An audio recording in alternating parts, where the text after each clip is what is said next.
Hello बच्चों।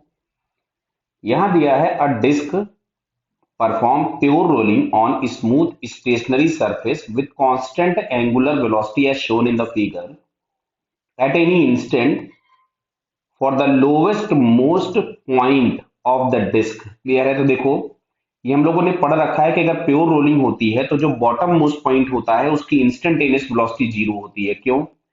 क्योंकि translational motion की वजह से आगे जाना चाहता है और रोटेशनल मोशन की वजह से पीछे जाना चाहता है। और अगर प्योर रोलिंग होता है तो v बराबर हमारे पास मैग्नीट्यूड में आर ओमेगा के बराबर होता है, तो इस बॉटम मोस्ट पॉइंट की वेलोसिटी जीरो हो गई। क्लियर है? अब देखो, इंस्टेंटेनियस वेलोसिटी जीरो होती है। अब अगर कोई भी, मान लीजिए मैं आपके लिए एक डायग्राम बना देता हूं और उसमें चीजें समझा देता हूं आपको। कोई भी ऑब्जेक्ट अगर प्योर रोलिंग मोशन कर रहा है तो उसके पास मैक्सिमम तीन एक्सेलरेशन हो सकते हैं। कितने? मैक्सिमम तीन। ये पेपर में क्वेश्चन पूछा जा चुका है ऑलरेडी कि if any object is in pure rolling motion then any point on the body can have maximum how many accelerations। तो देखो, मान लिया कि सेंटर का एक्सेलरेशन है कुछ भी एसी। अगर ये एसी होगा तो यहां पे एक एंगुलर एक्सेलरेशन होगा अल्फा, जो कि होगा ए सी बाई आर। ए सी हम लोग इसके सेंटर के एक्सेलरेशन को लिख रहे हैं। तो अब सुनो, कोई भी पॉइंट, मान लो ये वाला जो पॉइंट है, इस वाले पॉइंट पे एक एक्सेलरेशन होगा सेंटर की वजह से, ट्रांसलेशनल मोशन की वजह से एसी। एक एक्सेलरेशन होगा रोटेशनल मोशन की वजह से, टेंजेंशियल एक्सेलरेशन, जिसको हम लोग लिखेंगे आर अल्फा। और अगर हम लोग यहां से चेक करेंगे, अगर हम लोग यहां से चेक करें तो हर पॉइंट इस सेंटर के अबाउट एक सर्कल पे जा रहा होगा।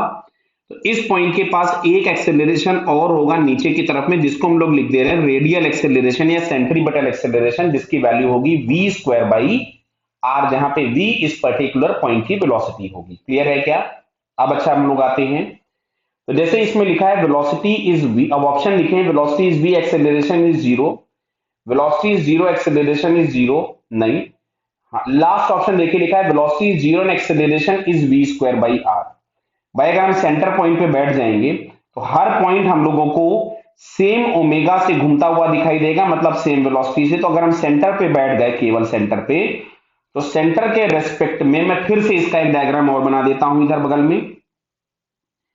अगर हम सेंटर पे बैठ गए हैं तो सेंटर के रेस्पेक्ट में ये पॉइंट मेरे को v से पीछे जाता दिखेगा। क्यों साहब?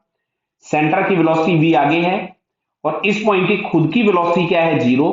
तो इसके रेस्पेक्ट में अगर हम देखेंगे तो v से पीछे जाता दिखाई देगा। तो इसके पास एक एक्सेलरेशन होगा सेंट्रीपिटल या रेडियल, जिसकी वैल्यू होगी वी स्क्वायर बाई आर। तो ये फोर्थ वाला ऑप्शन हम लोगों के पास क्या होगा? करेक्ट। क्लियर? अब देखो सर, ये वाले एक्सेलरेशन के बारे में आपने नहीं बताया, तो उसमें वेलोसिटी अगर कांस्टेंट दी गई है तो ये जो सेंट्रिक जो एक्सेलरेशन होगा सेंटर का, वो जीरो हो जाएगा। ये जीरो हो गया तो अल्फा जीरो हो जाएगा, अल्फा जीरो हो गया तो एटी जीरो हो जाएगा। यानी अभी केवल और केवल ये रेडियल एक्सेलरेशन के नाम पे प्रेजेंट होगा। तो यहाँ पे फोर्थ ऑप्शन हम लोगों को क्या दिखता है? करेक्ट। क्लियर बेटा? Okay, all the best.